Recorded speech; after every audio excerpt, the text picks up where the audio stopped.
எல்லாருக்கும் வணக்கம். இன்னைக்கு நம்ம பார்க்க போற தலைப்பு படைப்பின் 6 யுகங்கள். இது நம்ம பலருக்கும் ரொம்ப நாளா மனசுல இருக்கிற ஒரு பெரிய கேள்விக்கு பதில் தேடுற ஒரு சின்ன முயற்சி. இப்போ ஒரு பக்கம் பாத்தீங்கன்னா ஆதியாகமம் சொல்லுது உலகம் வெறும் 6 நாள்ல படைக்கப்பட்டதுன்னு. இன்னொரு பக்கம் அறிவியல் சொல்லுது இந்த பிரபஞ்சம் உருவாகி பில்லியன் கணக்கான வருஷங்கள் ஆகுதுன்னு. இது ரெண்டுக்கும் நடுவுல ஒரு பெரிய முரண்பாடு இருக்கிற மாதிரி தெரியுது இல்லையா? இதை நாம எப்படி புரிஞ்சுக்க போறோம்? இந்த பெரிய புதிருக்கு பதில் அறிவியலை மாத்துறதுல இல்ல. ஒருவேளை அந்த மூலநூலோட மொழியிலேயே இன்னும் ஆழமா பார்த்தா கிடைக்கலாம். சொல்லப்போனா அந்த பதில் ஒரே ஒரு வார்த்தையில கூட இருக்கலாம். அந்த வார்த்தை என்ன தெரியுமா? யோம். இது ஒரு ஹீப்ரு வார்த்தை. இதுக்கு 2 அர்த்தம் இருக்கு. ஒன்னு நாம நினைக்கிற மாதிரி ஒரு 24 மணி நேர நாள். ஆனா இன்னொரு அர்த்தம் இருக்கு பாருங்க, அதுதான் ரொம்ப முக்கியம். அது என்னன்னா ஒரு நீண்ட வரையறுக்கப்படாத ஒரு காலகட்டம், அதாவது ஒரு யுகம். இந்த 2வது அர்த்தம் தான் இந்த முழு புதிருக்குவான சாவியா இருக்க போகுது. அப்போ இனிமே நாம ஆதியாகமத்துல வர்ற அந்த 6 நாட்களை 6 மிகப்பெரிய படைப்பு யுகங்களா பார்க்க போறோம். வாங்க இந்த பிரபஞ்சத்தோட கால வரிசைய கொஞ்சம் சுவாரஸ்யமா ஆராய்ஞ்சு பார்க்கலாம். சரி, நாம என்னென்ன பார்க்க போறோம்னு ஒரு சின்ன முன்னோட்டம். முதல்ல ஒளியின் யுகம், அப்புறம் வளிமண்டலத்தின் யுகம், அதுக்கடுத்து நிலம் மற்றும் தாவரங்களின் யுகம், 4வதா புலப்பாட்டின் யுகம், 5வதா கடல் மற்றும் வான் உயிர்களின் யுகம், கடைசியா நில உயிர்கள் மற்றும் மனிதகுலத்தின் யுகம். இதுதான் நம்மளோட பயணம். சரி, வாங்க முதல்ல யுகத்துக்குள்ள போலாம். முதல் நாள், அதாவது முதல் யுகம். இது எது தெரியுமா? இந்த பிரபஞ்சத்துல முதலா ஒளி தோன்றின காலகட்டம். இது கிட்டத்தட்ட 1 பில்லியன் வருஷங்கள். யோசிச்சு பாருங்க, எவ்வளோ பெரிய காலகட்டம். இதுதான் எல்லாத்துக்கும் ஆரம்ப புள்ளி. சரி, ஒளி வந்தாச்சு. அடுத்தது என்ன? வாங்க 2வது யுகத்தை பார்க்கலாம். இந்த 2வது யுகம் கிட்டத்தட்ட 500 மில்லியன் வருஷங்கள் நீடிச்சுது. இந்த நேரத்துல தான் நம்ம பூமியோட வளிமண்டலம், அதாவது அட்மாஸ்பியர் உருவாகிருக்கு. இதுதான் பிற்காலத்துல உயிர்கள் உருவாகிறதுக்கு தேவையான ஒரு சூழலை அமைச்சு கொடுத்துச்சு. அடுத்து 3வது யுகம். இப்பதான் நம்ம பூமி நமக்கு தெரிஞ்ச மாதிரி கொஞ்சம் கொஞ்சமா மாற ஆரம்பிக்குது. இதுவும் ஒரு 500 மில்லியன் வருஷம் காலகட்டம்.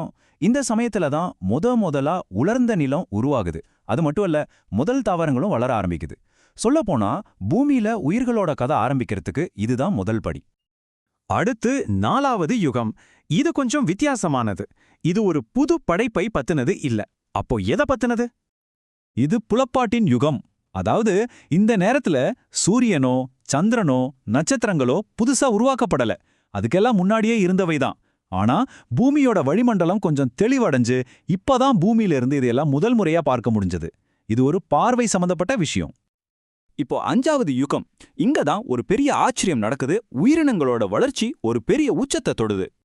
கிட்டத்தட்ட 50லேருந்து 30 மில்லியன் வருஷங்கள் நீடிச்ச அந்த காலகட்டத்துல தான் கடல்ல உயிரினங்களும் வானத்துல பறவைகளும் தோன்றுது. பூமியில விதவிதமான உயிர்கள் உருவாகிறதுக்கான ஒரு பெரிய வெடிப்பே இங்கிருந்து தான் தொடங்குதுன்னு சொல்லலாம். சரி, நாம இப்போ கடைசி யுகத்துக்கு வந்துட்டோம். 6வது யுகம். இதுதான் நம்ம, அதாவது மனிதர்களோட கதையை சொல்ல போற யுகம். இந்த கடைசி யுகத்துல தான் நிலத்துல வாழ்ற விலங்குகள் உருவாகுது. அதுக்கப்புறம் முதல் மனிதர்களான ஆதாம் ஏவாள் உருவாக்கப்படுறாங்க. ஏதேன் தோட்டம் அமைக்கப்படுது. இப்படி ஆதியாகமத்துல வர்ற முக்கியமான நிகழ்வுகள் எல்லாமே இந்த ஒரு நீண்ட யுகத்துக்குள்ளதான் நடந்திருக்குன்னு இந்த விளக்கம் சொல்லுது. சரி, படைப்போட 6 யுகங்களையும் பார்த்துட்டோம். அப்போ அந்த 7வது நாள் என்ன ஆச்சு? வாங்க அதோட அர்த்தத்தை பார்க்கலாம். இந்த விளக்கத்தின்படி 7வது நாளுங்கிறது நேத்தோ முந்தா நாளோ முடிஞ்சு போன ஒரு விஷயம் இல்ல. அது நாம இப்போ வாழ்ந்துட்டு இருக்கிற இந்த யுகம். ஆமாங்க, நாம எல்லாருமே அந்த தெய்வீக ஓய்வு காலத்துல தான் இப்போ வாழ்ந்துட்டு இருக்கோம்.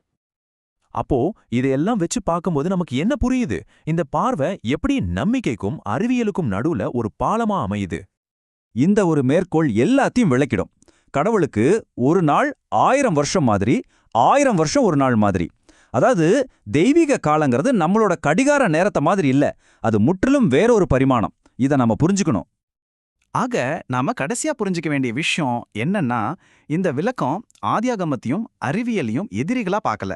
அதுக்கு பதிலா ரெண்டுமே ஒரே பிரம்மாண்டமான கதையை சொல்ற 2 வெவ்வேறு கண்ணோட்டங்கள்னு சொல்லுது. சரி, இந்த விளக்கத்தை முடிக்கும்போது ஒரே ஒரு கேள்வியை உங்க முன்னாடி வைக்கிறேன்.